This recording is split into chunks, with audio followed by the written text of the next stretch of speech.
মাহফিল শেষে বাসায় যখন ফেরত আসি মধ্যরাত অথবা শেষ রাতেই বেশি আসা হয়।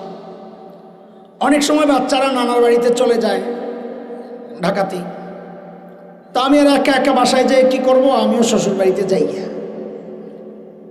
তো দারোয়ান গেট খুলে দেয়, উপরে উইটা কি পাই, শ্বশুরের নাক ডাকার মোবারক আওয়াজ, শাশুড়ির টার একটু নিচে, বউ ঘুমাইতেছে, বাচ্চারাও দুনিয়ায় নাই, শালা সম্বন্ধের তো কোনো খোঁজখবরই নাই।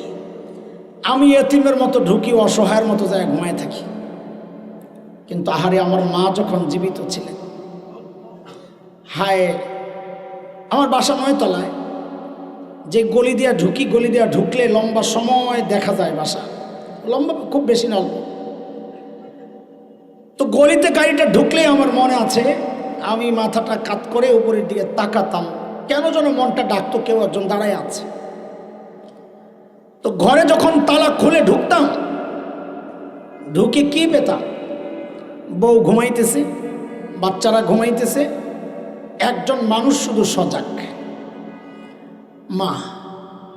কখনো ওই জানালার কাছে দাঁড়ায় আছে, কখনো সেজদায়, কখনো দোয়ায়, কখনো স্থির পায়চারি করছেন ঘরের ভেতর। তো মাঝে মধ্যে যাই জড়াইয়া ধরতাম, মা ঘুমান না? তো কি জবাব দিতেন,